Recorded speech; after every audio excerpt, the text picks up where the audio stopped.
Institute of Sport, who also have campuses at the iconic Wembley Stadium in London and Etihad Stadium in Manchester. Be one of the first Australians to get a football master's degree and join GIS's global network of football leaders. Apply now to start in February 2022. Learn more at gis.sport/FNR. That's gis.sport/FNR. Are you looking to change your destiny in life? Be your own boss? Start your own business? If you are, you need people who understand your needs and are committed to helping you make it happen. At DKP & Co Chartered Accountants, we are more than just accountants. We are business advisors, taxation consultants, and strategists that specialise in setting up businesses. We understand the client and give them the very best customised advice and strategies to achieve their goals. Visit our website dkpco.com.au or give us a call today on 03 9023 9370. Fast, proactive, personal. That's DKP & Co Chartered Accountants.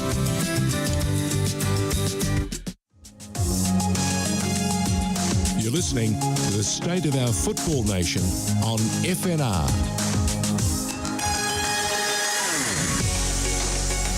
Hello, Josh. George Donikian. Josh Parish, by the way, running the gun and the programming from our studio, the FNR studios in Docklands. I'm doing it via Zoom from Port Melbourne. The weather is, as they say, quite volatile in Victoria, as is the sport. On the tennis courts, apparently the Special Ks have taken a notch out of the football world and created a whole new atmosphere at the Australian Open, which is marvellous.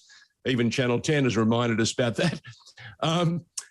We've got some fantastic action from our national team. The Socceroos tonight playing at Amy Stadium. It's been quite a while since we've seen the Green and Gold playing live in Victoria. And, of course, early tomorrow morning in Mumbai, in India, a place where Andy Pascalides has spent the last 3 months, I think, getting himself sorted and covering the Indian Premier League. He tells me it's a beautiful stadium and it's our turn of the Matildas to play their final group game. So far, they've been outstanding. Of course, what was it, 18-0, 16-0, 15-0 the first time round? It was 18-0 in the first game, George. Well, I think even the commentators were losing count.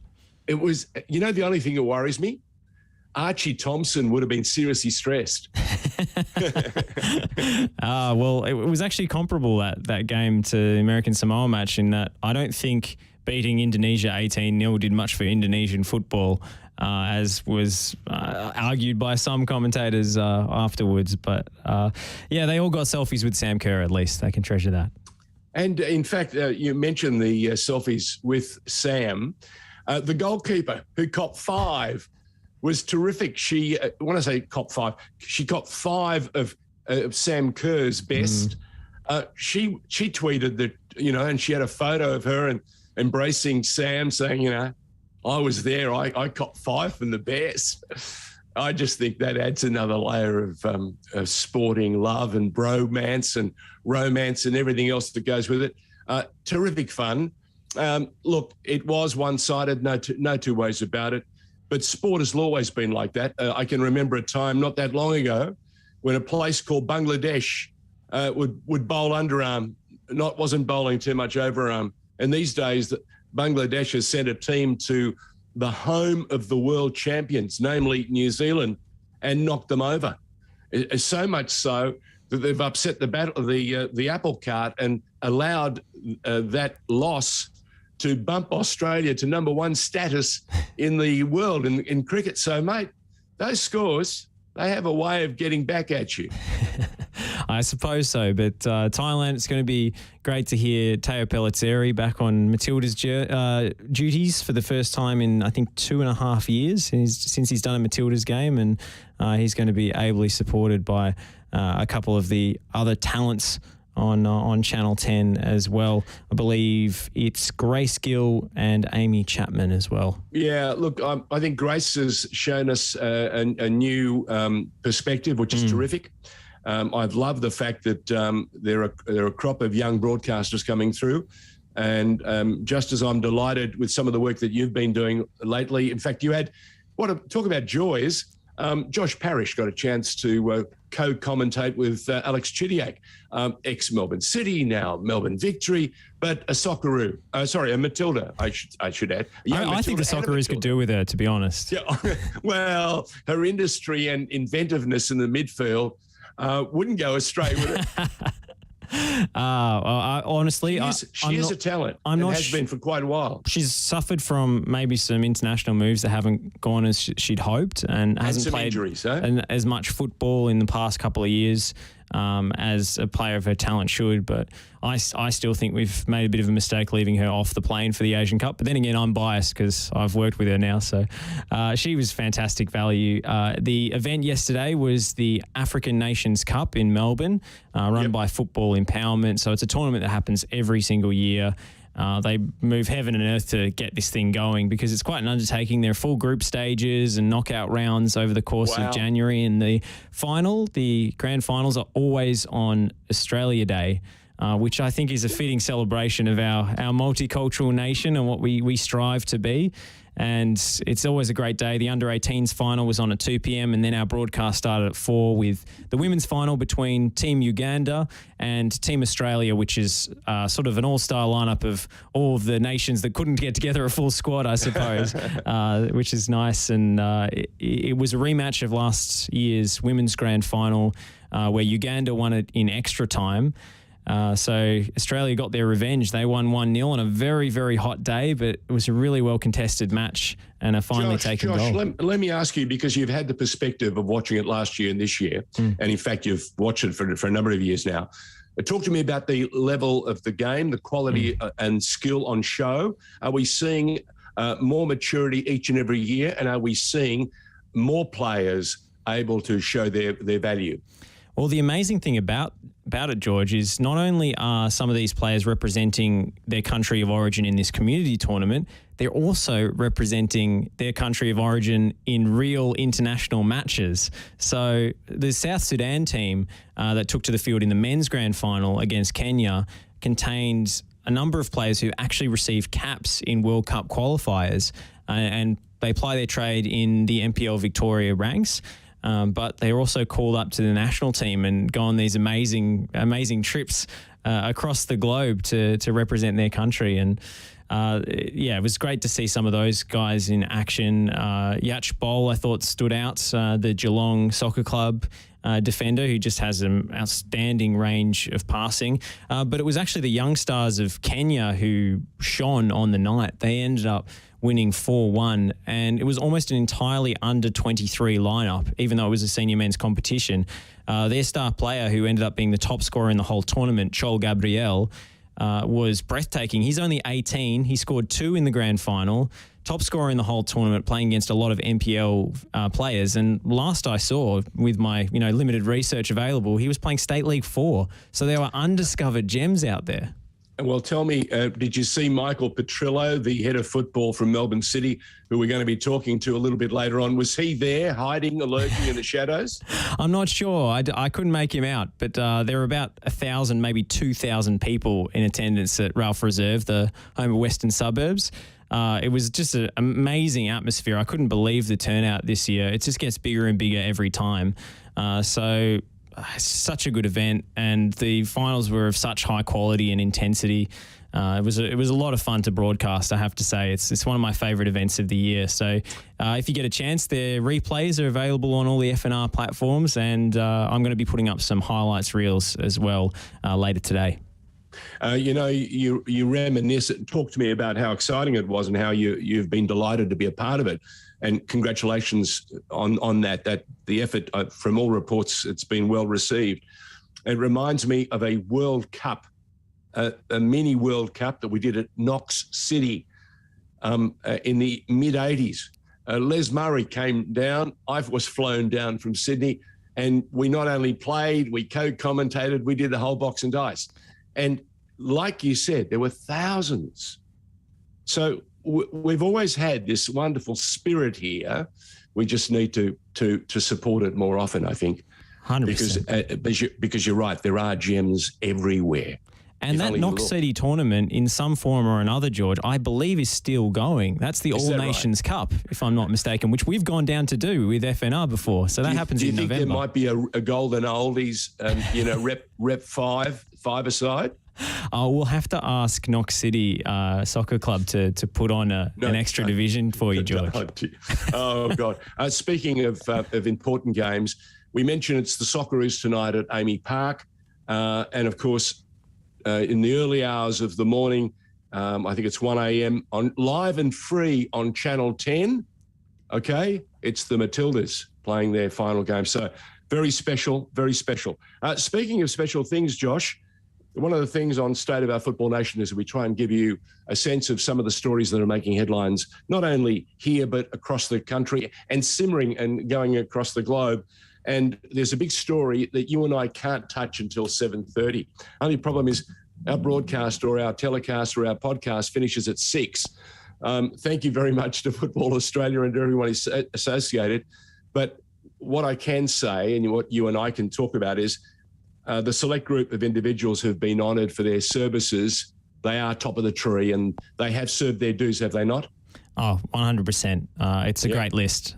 We can't share it yet, but I believe it will be announced pre-kickoff before the Australia-Vietnam game tonight. That'll be worthwhile. So if you're joining the telecast, and why wouldn't you? It's available from, was it 7:30? Yeah, I think the pre-game starts around about then. And, sellout crowd at Amy Park as well, 27,000 expected. Wow. That's exciting stuff. Listen, after what has been a season that you and I can now define by saying it's been severely disrupted by COVID, okay? We're hearing that the last FFA Cup final is about to be played. And before anyone goes, oh, no, the reason why it's the last FFA Cup final is... Because they're renaming it. Yes. It's not the end of the only national club competition for every club in the country. It'll be the last in this current guise, which is the FFA Cup. And I expect to hear a brand new name really soon. Well, I've been doing some digging, George. Some homework? Yes. Okay. If you're looking for an announcement of a name... you only have to go and check the Australian Trademark Registry. Oh, clever boy. And I've got my hands on a link to a FFA Cup identical logo with the words Australia Cup written underneath. So they might have registered multiples. That's a possibility. But my heavy money is on Australia Cup as the name, and it would be fitting to connect the legacies of two competitions. Yeah, it would, and it adds another layer of storytelling and a narrative for the football code that we know as soccer, which, if you think about it long and hard, has been around for more than a century. It's been maligned, it's been kicked around, but at various intervals, it's led the way, whether it was the first national competition, for men, then for women, for the youth sides. To think there's a national knockout competition and it's going to be called the Australia Cup is seriously exciting, because as you and I have seen, we've seen it grow from 600 teams competing to, coming up to 800 teams. And they all see the value. And of course, in this new guise, it'll also have even more brownie points and more status, because this particular event will be a standalone, I think it's 7:45 kickoff, and it'll be live on Network 10 and simulcast on 10 Play. So they're going all out. There are no shortcuts here. And I believe that during the pre-game show, we'll get to find out what the name of the new competition will be. Yeah, and we will find out this weekend where the final of the current comp will be held, which has been the subject of some consternation. Now, you're a victory man, I know. I am indeed. deep down, there are 3 teams left. I say that because we know that the Central Coast Mariners have already beaten Sydney and they're in, right? So now it's going to be Wellington Phoenix or your Victory. Yes, indeed. If it's the Victory, that'll be played at Amy Park, we're hearing. If it is, lo and behold, a Wellington Phoenix ambush, the final will now be transferred to the Central Coast, to the home of Gosford. What do you make of that? I think it's probably the right call. Yeah. But they did a draw for it, so I don't think Central Coast Mariners fans can really complain. They drew names out of a hat to see who'd have first preference, and that's the fairest way to do it.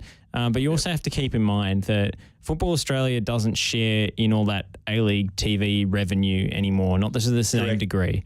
So they administer this competition, and a showpiece final with a sellout crowd will net them a little bit of extra cash that they can put to good use.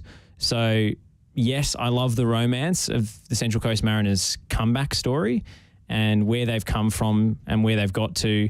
You know, there were calls to axe them from the league not too long ago, and now they're a very competitive side who've had a miracle season under Alan Stadgett to make the finals, who've unearthed gems like Alu Kuol, and who've got through a difficult period financially for all the A-League teams, especially them with an owner that's not willing to really put any more money in to make a cup final. So I like the romance of playing it in Gosford, but they drew it, theoretically a 50-50 chance.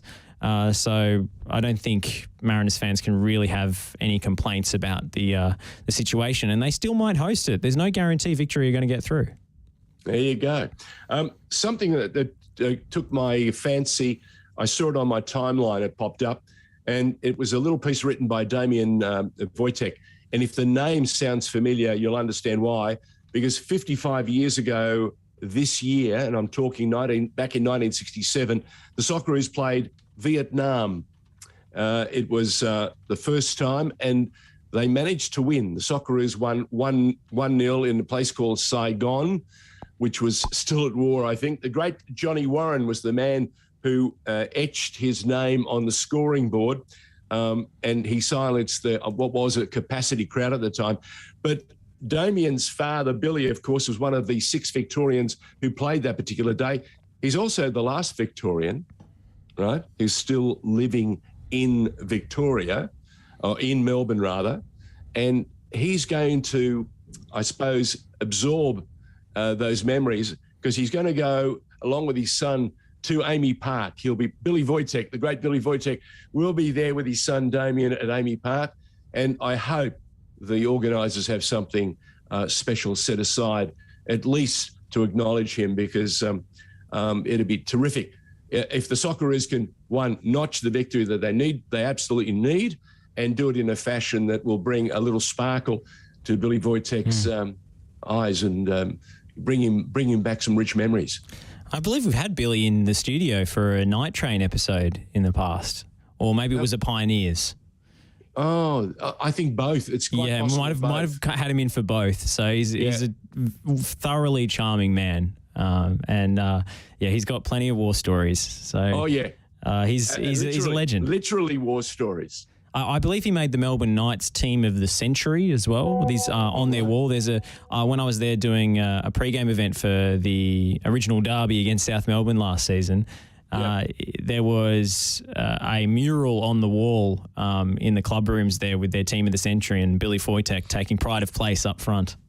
You know, I saw Billy play a number of times over his career, and when he wasn't playing for Australia, you'd sit there, and of course, I was born and raised in New South Wales, so for me, I wasn't always barracking for him.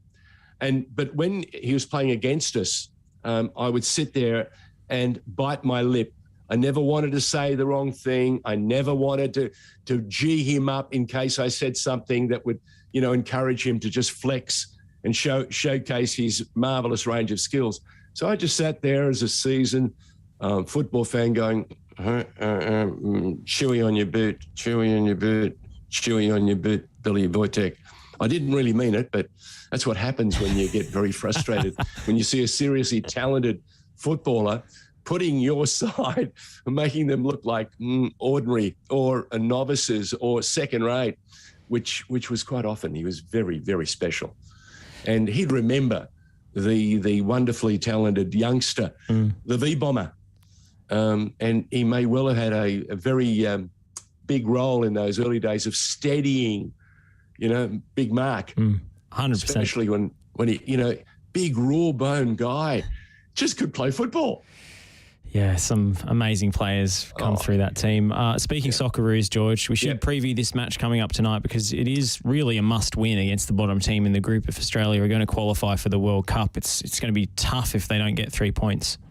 You notice we've lost a footballer already before the game started. Yes, Apparently, snowstorm. The snow in Istanbul has meant that the planes couldn't take off. And someone who we know really well, namely... That's Aziz Bayic, who can't make Aziz it. Bayic. And he's a mainstay of the team, so that's a big blow for a big game. Yeah, it is. So how much of a blow do you think? With that, it is a big blow because of his experience and the pressure of the match. And our backup... And the template, the style of football he plays? Yes, indeed. The backups that we have at our disposal are Joel King and potentially Craig Goodwin, who I think is very good at left back. And Renaud Meulensteen was asked about this in the press conference and said that given that they're going to have a lot of the ball, given that they need to score goals and they will be pretty dominant in Vietnam's half, Craig Goodwin might be the choice. And I hope they go with him. I hope they start with Craig Goodwin because his delivery on his crosses, for a winger, he's not an amazing dribbler, but when he gets spaced across the ball, his delivery is pinpoint. So if he's playing left back, he'll probably have more space ahead of him than a winger would. So he won't have to do that much in terms of defensive duties tonight because Vietnam will sit very deep and play on the break. So surely the defence can shift across to cover for him. I think Craig Goodwin is the choice here, and I'll be disappointed if he doesn't crack the starting 11. I think it's an interesting perspective you've thrown up. I had totally forgotten, isn't it naive of me to say that? But I had forgotten Craig. I thought young King will get the run. It'll be an opportunity for him to showcase his talent. And he is a talented boy. But when you open up and say to me Goodwin, I remember Goodwin and I've watched his journey. And he is a very much better player than a lot of people give him credit for. And he has helped Adelaide, get out of some terrible, skirmishes. And he's also given them some wonderfully golden moments. So, that would be special. It would be nice on his return to the national team to see him make a difference and be given that chance. Look, Joel King is a good player.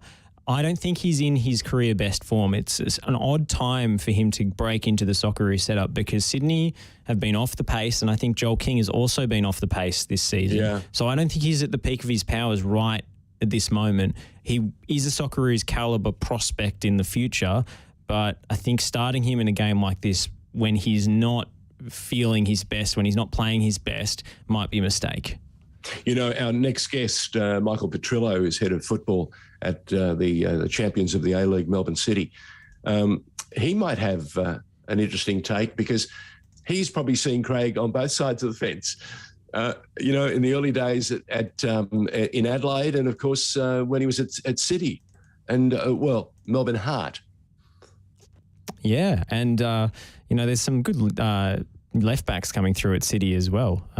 Geordie Boss made a big move last week, didn't he? Yeah, he was great. And young Jordan, it's hard to displace a character and a leader like Scott Jamieson from the starting 11. But Boss put his best foot forward, and I thought with a threadbare squad, City played one of their best matches of the season. You talk about threadbare. There was one guy who's been much maligned over the journey, a Frenchman who came to this country with no language skills. He came with a young wife, and no sooner had they landed, they were burgled. They were seriously knocked around. But he showed his mettle. He said, then he got injured, but he showed his mettle. He said to the club, I'll help you, you help me. He paid for a teacher, like an English teacher, to come and teach his wife English, he and his wife English. So much so that the other day I saw him interviewed after the game. And I thought, what have you got for us, Florin? And he was damn good. I was suitably impressed. Were you? Parlez-vous l'anglais? The answer is oui. Yeah. No. I thought he handled himself with aplomb. Yeah, it's fantastic. And I like it when we have foreign players who make a home for themselves in Australia and stay for 3-4 seasons or longer, because you really start to get the best out of them once they are settled. Florent Berenguer is City's primary source of creativity in midfield. I think the shift from the wing to the centre of the park was an inspired one by Eric Mombarts, who came in, with an underperforming player and turned him into one of the league's best. And, the culmination of that trajectory was a title. So, they rely pretty heavily on him in the middle of the park for creativity, and having him and Petrillo both on the pitch at the same time was a real boon for City on the weekend. Of course, Petrillo, now in Socceroos colours, will he get a chance either starting or potentially more likely off the bench to influence the game tonight? Look, I'll be very interested to hear what Michael Petrillo says and how he feels. I also want to find out internally just how much disruption this COVID pandemic has created, not only for the club but for the A-League women's, the youth sides, and of course the club itself. It's actually a construction zone this year. They're trying to get themselves almost where they were and a step ahead in the older grounds that they had, of course, right next to La Trobe University at Bandura. Now that's been decommissioned, as you and I have spoken about before, and all their interests and their money and their talents are being directed at Casey Fields. So a lot going on. The last, W League player we spoke to, the Melbourne City youngster who debuted and scored a goal, no less, told us that she was excited about what was going on, but it was a construction zone. Yeah, and they've built a lot in a short space of time, City, and we're going to go to a break now because Michael Petrillo is in the waiting room, and we're eager to chat to him on the other side here on State of Our Football Nation on FNR. We are more than engineers. We are more than project managers. We are more than surveyors. We are more than infrastructure specialists. We are more than planners. So, who are we? We are problem solvers, providing the highest quality service and results. We are a team of skilled professionals, focused on customer needs and outcomes. We are 23 years of industry experience, adhering to the highest safety standards. We are Melbourne, and we are right across Victoria. We are the Lanco Group, your business partner for engineering solutions. Lanco Group. We are more than you realise, and we are ready to partner with you. Ever wanted a career in football? From TV deals to player transfers, football is now a global multi-billion-dollar industry in need of qualified professionals who know the sport inside and out. Brought to you by the Global Institute of Sport, the Masters of Football Business is delivered by experts from Australia and around the world. Learn online with unique access to networking and guest speaker events at the iconic MCG. Be one of the first Australians to get a football master's degree. Apply now to start in February 2022. Learn more at gis.sport/FNR. gis.sport/FNR. Are you looking to change your destiny in life? Be your own boss? Start your own business? If you are, you need people who understand your needs and are committed to helping you make it happen. At DKP & Co Chartered Accountants, we are more than just accountants. We are business advisors, taxation consultants, and strategists that specialise in setting up businesses. We understand the client and give them the very best customised advice and strategies to achieve their goals. Visit our website, dkpco.com.au, or give us a call today on 03 9023 9370. Fast, proactive, personal. That's DKP & Co Chartered Accountants.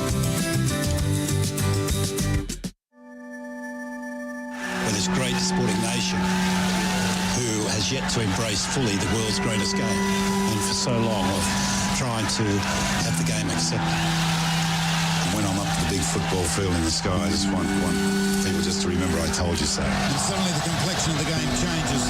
Let's hope it doesn't, but this is the best period for Iran in the match. Ali Doi, danger for Australia here, the flag's down! It's an equaliser! You just feel for them, not just the boys, they are representative of so many people who make this game their life. It's just, I can't say anything. All right. Especially as they have the impetus. Aloisi, Cahill, Tim Cahill has done it again! What a goal by Tim Cahill! 2-1 Australia! Oh, it's a wonderful moment in Kaiserslautern! And Tim Cahill has come off the bench and maybe won the match for the Socceroos.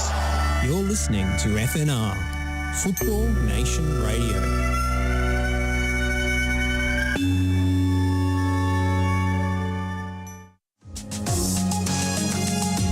You're listening to the State of Our Football Nation on FNR.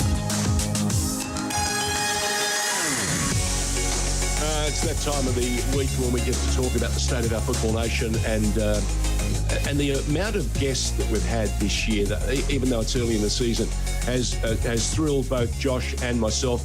And again, someone we've been waiting 2 or 3 weeks to get finally locked in, and for any number of reasons, and most of them to do with his work.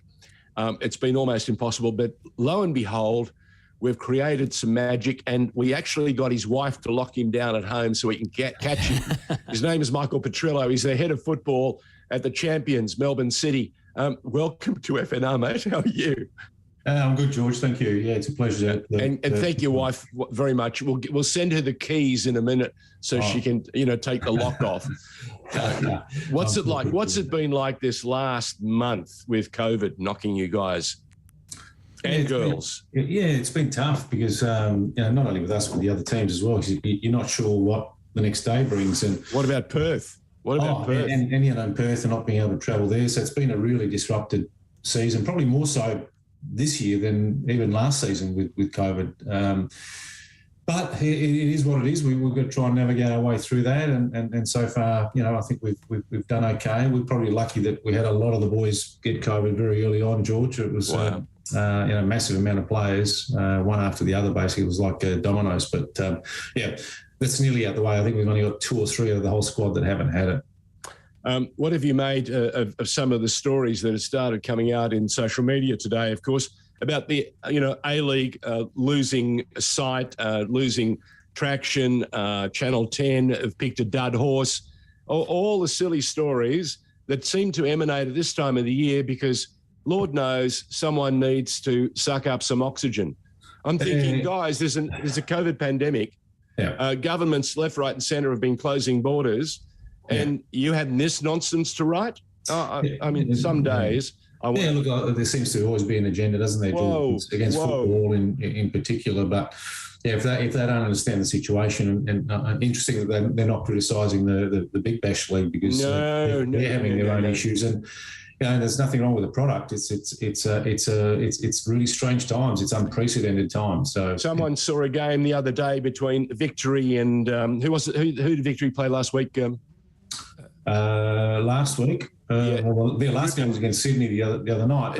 Yes, the other night. Yeah, and everyone says to me, I missed the game. Yeah. They said it was gripping and terrific football. So absolutely, the boys are putting it. The boys from all the teams are doing their best, and the girls are doing their best. And we have nonsense being written left, right, and centre. It must frustrate you enormously. Yeah, it's disappointing. But as you have been, George, we've been around the game basically our whole lives, and we've seen this before. And some things, while they change, a lot of them stay the same. And we tend to get the same sort of people having the same sort of criticisms. Michael Petrillo is our guest, and I'm going to ask him a question, and we're going to go back. Craig Goodwin may or may not play for the Socceroos tonight. Would you play him tonight? Oh, look, because Aziz Beach is not available. He didn't fly out of Turkey because of snowbound. So there's going to be an opening. Would you take the risk and play him? Well, I think he's been in decent form the last couple of games, but whether he can still play as a left back, I'm not sure because he hasn't played there for a while. You've seen enough of him. Would you? Yeah, I have. Yeah. He's a good lad and he's a good player. Deserves his call up. I think whoever misses out will be a little bit unlucky, but Craig's. There's not too many left footers in the squad, so I think he's got a good chance of starting. Josh? Oh, I want to ask about the City Boys in the squad playing on home turf at Amy Park.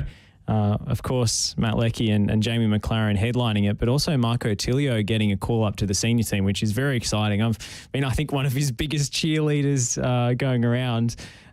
What do you think his chances are of making at least a cameo and influencing the contest? Yeah, probably more chance of that happening, Josh. With Marco, and we've seen in the past, he's a player that you can come off the bench and he can make an impact, immediately. And I think that's probably the reason why Arnie's selected him, knowing that he can have that impact if he needs later in the game. Also to give him some experience, but Marco's been in good form. It's interesting. 18 months ago, he wasn't even in an A-League squad, so he's really come on in leaps and bounds. He's a fantastic kid. He works his butt off and deserves every opportunity he gets. So I think Arnie, depending on how the game's going, but I think there'll be an opportunity sometime for him to come off the bench. What more does PK want from him? I think it's the same as what he wants from everybody, whether they're playing or not, George. It's consistent effort. It's working your butt off. Being physically at the top of your game to play in the Melbourne City team. And Marco's really took a little bit of time to adjust when he first came, but he's a type of kid that listens. He works hard. And whether he's on the bench or starting, he has the same attitude, and that's what we all like about him, particularly the coach. The coach likes those attributes, and Marco's really got them in spades, and can see the rewards that he's getting from his effort. Josh and I spoke about Florian Berenguer making, steady progress and just being this wonderful go-to guy that always seems to create something for us. Maybe not always in the numbers we want him to. I mean, for example, I remember the grand final last year. He almost scored the goal of the game, but put the ball just a few inches the wrong side. Now, if he'd scored that, I mean, man of the match. Other than, Nathaniel deserved it too. But you know what I'm saying? He's been there or thereabouts. He started very poorly. And as I touched on with the story to Josh, they didn't realise just how difficult it was for the young man to settle in with his family and find their feet, get to understand the language and finally come to terms with what it was like to play at the other end of the world. Yeah, in his first season, I think he was played out of position. We played him as a winger, and he's not a winger. But I think you're right. Florian's the type of player that he works hard. Sometimes doesn't get the goals that he deserves. He's either just wide or a block shot or hits the post. But in the way we play football, I think you've noticed over the last couple of seasons in particular that most of our goals come from our front three, not so much from our midfield. And what PK expects from our midfield is to work really hard and provide opportunities and to defend as much as to defend as much as to get forward. So, and he's, I think, a little bit underrated in that regard. When you consider what he's asked to do, he follows the instructions to a T. And he's a great guy. He's so popular in the squad. No one can say a bad word about him. As I said, he's a really popular person in the squad and the type of player everybody would like to have. Michael, speaking of your front three, Jamie McLaren bangs in goals on the regular in the A-League. We know he's top scorer and is just a goal-scoring machine in the domestic comp. For the Socceroos, hit and miss. He's scored some goals, but I don't think we've quite unlocked his full potential in the national team. Irrespective of the leap up in level that international football obviously provides, what do you need to do to get the best out of Jamie McLaren? How do you need to build the squad and the lineup to best serve his strengths so that he can score goals?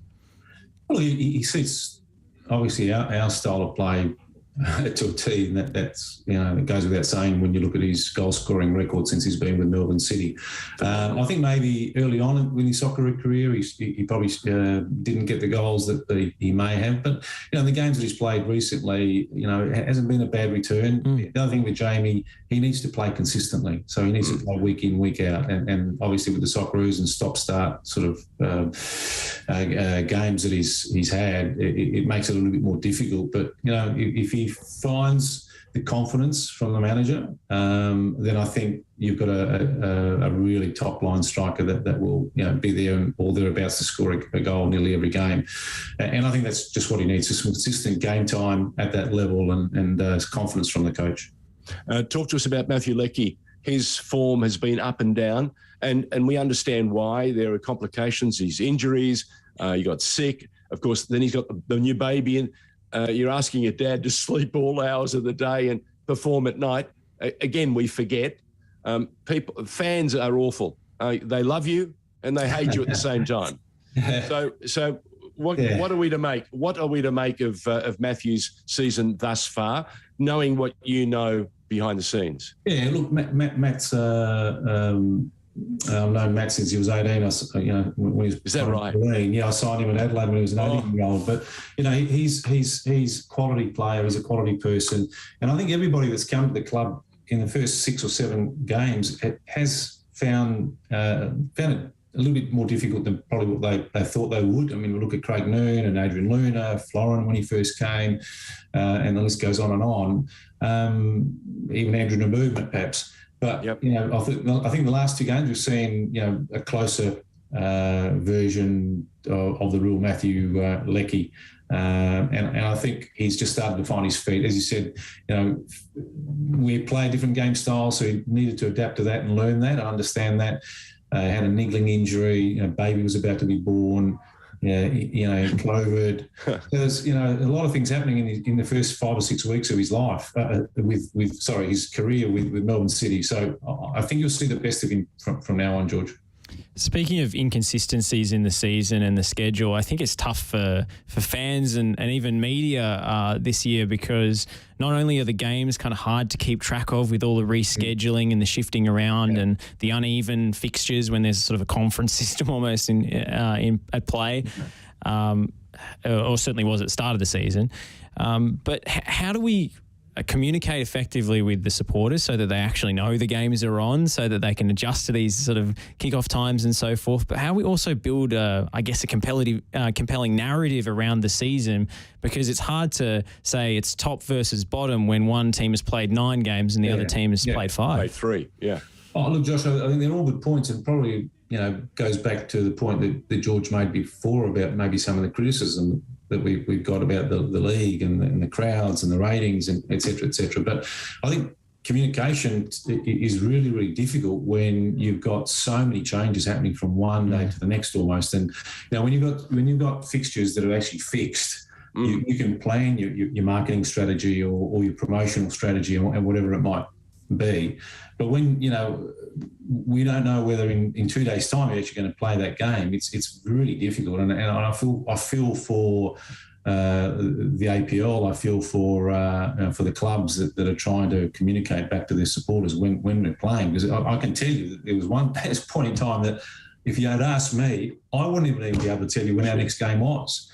And even now, today we've had 2 or 3 meetings about February schedules being changed and fixtures being changed. So it's just at the moment, unfortunately, until we settle with COVID, it's so difficult, because now we're trying to fit games in everywhere. And what we've also done is we've overlapped into the NRL, AFL season. So venue availability also becomes a difficult thing to overcome. So I can't give you the answer, Josh, other than to say it's been the most interrupted season of football since I can remember. Yeah. Absolutely. Michael Petrillo is our guest on FNR, State of Our Football Nation, head of football at Melbourne City.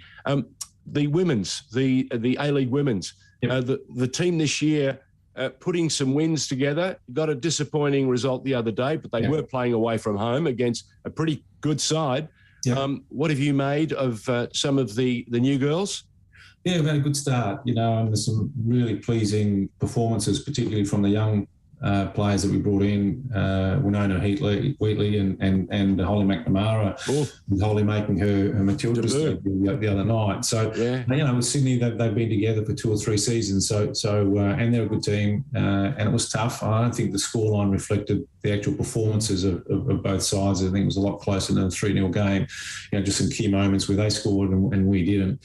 So we got them back in our patch later on in the season, so it'd be nice to be able to do that. But look, from last season to this season, it's chalk and cheese, and we think we've got a side competitive enough to have a crack at the title, and we think we'll get better and better as the season goes on. But we've got some really promising young players who hopefully will be with the club for years to come. You mentioned venue availability before as potentially an issue going forward. Yeah. Does that potentially open up the Southeast as a possibility to stage some of these games? We saw Casey Fields moved as a venue. I believe that game ended up being postponed and then moved to Bentley Greens. So we never got to see it. But certainly with the club's kind of new training base and new identity in the Southeast, is the likes of Casey Fields become a possibility for men's and women's games? I doubt it for A-League games right now. Perhaps women's league games. Yeah, that could be a possibility. For the A-League, it's probably the venue is probably not suitable. FA Cup games would have been fine. In the years to come, whether that changes, I'm not sure. That's not my decision. But I can't see any A-League games being played there at that venue. Righto. Well, let's talk about City's rest of the season, because you've got a congested fixture list, rotations necessary, and we saw, I guess you'd call it a makeshift lineup last weekend, but I thought it was one of the best performances of the season. The team and the youngsters that came into the 11, like Karen Stokes and Geordie Boss, embraced that opportunity. Yeah, it's interesting when you give youth a chance. Sometimes they can really surprise you. And look, it's different doing it week in, week out. But one-off games, sometimes you bring the boys in and they can really do a good job. And Jordan and Keren's played a couple of games before, but remembering he's only 19 and Jordan the same. They're only kids. So I think they've both got big futures and again pleasing because they've been with us for a little while, particularly Jordan. He was 15 when he started at the club, so it's great to see him come through. And they just got to keep their noses down, and PK keeps them well grounded. Don't worry about that. So they've got to work hard to earn their stripes, and not just going to be given a game. Michael, before we let you go, I want you to recount to a whole bunch of people that don't necessarily know the journey that Connor Metcalf had to go through to finally emerge as this brilliant young player that has managed to get himself not only into the young Socceroos, but into the Socceroos. Give us a sense of how difficult it was for him growing up, because he shot up in next to no time. Yeah, absolutely. I mean, when he was signed, he was so tiny, Connor, but 2'2" or something. No. Yeah, something like that, something ridiculous like that. But you could see, he had the technical skills and he had really good game awareness, and he's a good kid, very shy, unassuming. And when he started to get to about 17, he was still very tiny, and we thought, is this going to work? But yeah, he just went through this enormous growth spurt between the ages of 17 and 19. But it meant that he could hardly play any football because his bones were so weak from the growth. I think it was 12 or 13 centimetres. Wow! It was something I've never seen anything like it. It was the canteen at Bundoora. It was something, I can tell you, but went from this little squirt to a tall. Yeah, I look up a lot now. I don't look down. Yeah. And credit to him, he had to spend a lot of time in the gym, but he used that time wisely. And we have a really good performance. A group of good performance staff that looked after him and made sure that the time off the field was spent wisely, and was able to bulk up and put some strength into his body. And, he went from a boy to a man, basically, and the rewards have been there now for him. So I'm really pleased to see him come through, and, I'm sure he's going to be a top professional for many years to come, and definitely a future Socceroo. Last one from me, Michael. And you tried to tell us this story last week when we had you on the phone. But for all the investments you've made at your new training base, a cell tower is not one of them, unfortunately. So we missed some of it. So can you recount again how on earth Carl Jenkinson made his way to the club? Because Correct. I believe a former City coach was involved. Yeah, well, he's we've been talking about Carl for quite a few months, to be honest, and it just happened that Warren Joyce was coaching the reserves at Forest, and Carl had spent a bit of time training with him over the last few months, and made the connection and said, listen, it's a great club to go to. It's a great city. Well organised. You fit in right at home. And so, he spoke highly about us, and, Carl was definitely interested. And that's sort of how it really came about, to be honest. And, we had an opportunity to bring him in the January window. He was still available and he was still keen to come. Because of his versatility and experience, still a good age at 29, we just thought it was too good an opportunity not to bring him in, with the amount of games we've got coming up and the Champions League as well. Yeah. And he's a terrific guy. As you saw, he's fitted in straight away. Basically, after playing 2 days before that game, from 5 or 6 degrees to 35 degrees. Did he parachute off the plane onto Gosford Stadium? Just about. He was going to take a few days to come in, and PK rang him and said, listen, Carl, I need you to get on the plane. Oh, I got a couple of things to organise. He said, listen, you get on the plane, you'll be playing on the weekend. He said, I'm coming. So, great attitude, and he's going to be a terrific addition to the squad. Talk to us about Nathaniel. He would have done the opposite. He would have gone from 35, 36, 37 degrees to 3. Yeah, absolutely. In Scotland. Completely the other way. How's he doing? Yeah, he's doing well. He played this morning against Celtic, and he came on early on in the game. The right back got injured, and that's opened the door for him now. And he did quite well. I thought he had a good game. And again, he's I can't see why he wouldn't make it there. I'm sure he will. He's been a terrific player. And again, another kid that we picked up from Tasmania when he was 15 and come through, left his parents and made a new home in Victoria at 15, and now gone on and with a professional. How do you mentor these youngsters? How do you go to the parents and say to them, trust us, we'll do our level best? I think it's easier. We have a track record. Yeah, I think it's easier when because we belong to the City Football Group, and we have a lot of protocols in place to look after young players.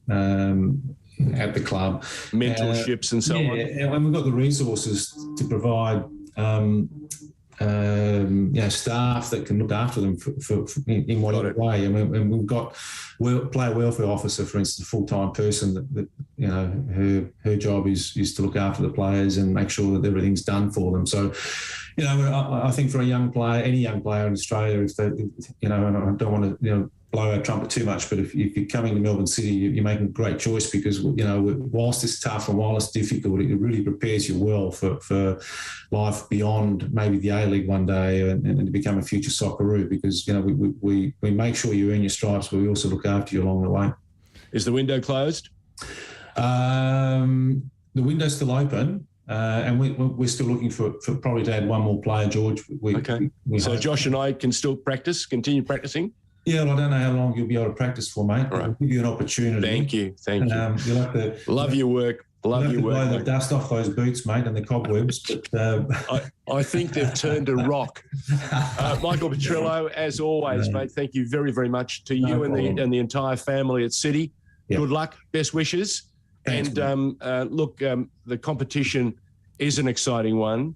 We've just got to remind everybody there's some fantastic football to come, and as you said, February is going to be crazy. It will be, mate. Yeah. Look, it's a pleasure to be on. Thanks for having me. Well done. Michael Petrillo on FNR, State of Our Football Nation, just giving us a sense of some of the challenges that the boys at City have had to endure, and the girls in the A-League women's who've looking a much, much better and attacking unit than they have been for a couple of years, and that augurs well. And as you also mentioned, there is some young talent that is enjoying its time and improving all the time. And speaking of talent, I've got to say to you, there's an exciting event before we wrap this thing up, Josh.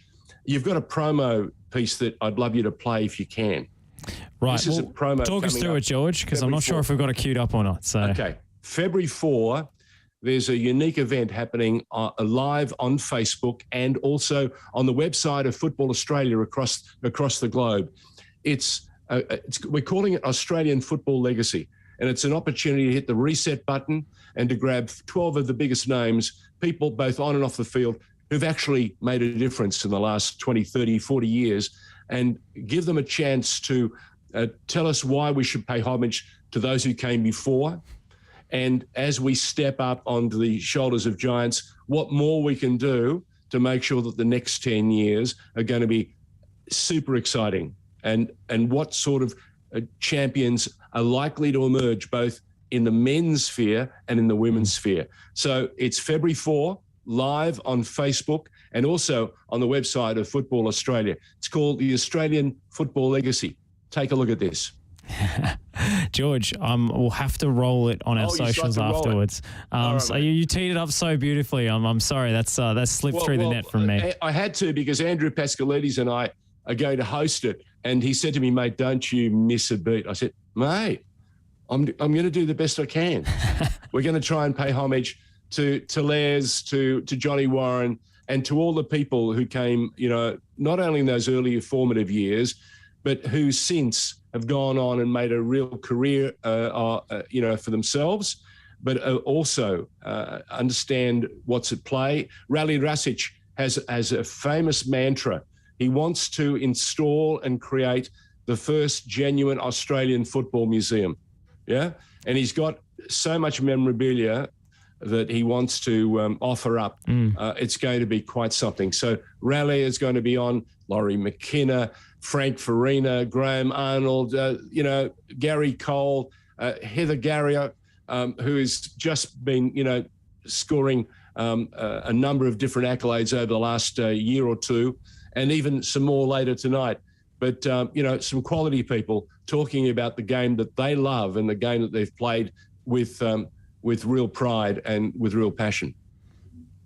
Well, George, you've been a trooper today, so I just want to say get well soon, and we'll leave it there. But I can't wait for this special event. Paul Mavridis actually mentioned Riley Rasic's collection in past episodes of If You Know Your History, and wondering where it will go. If Riley will decide to part with it and put it on show somewhere. So hopefully Football Australia can get there. Well, Chris Niku is going to join us. He'll be there. So we're going to go to the source. We're going to go and talk to Football Australia about what's to come. And to all those people who've been saying, come on, we've got to get Football Australia talking, we're going to be doing that. So February 4, if you have any questions that you want asked and answered, reach out to us on FNR and direct them to both Josh and I, and we'll make sure that they make an appearance on the 4th of February on Facebook and Football Australia's website. You're listening to the State of Our Football Nation on FNR.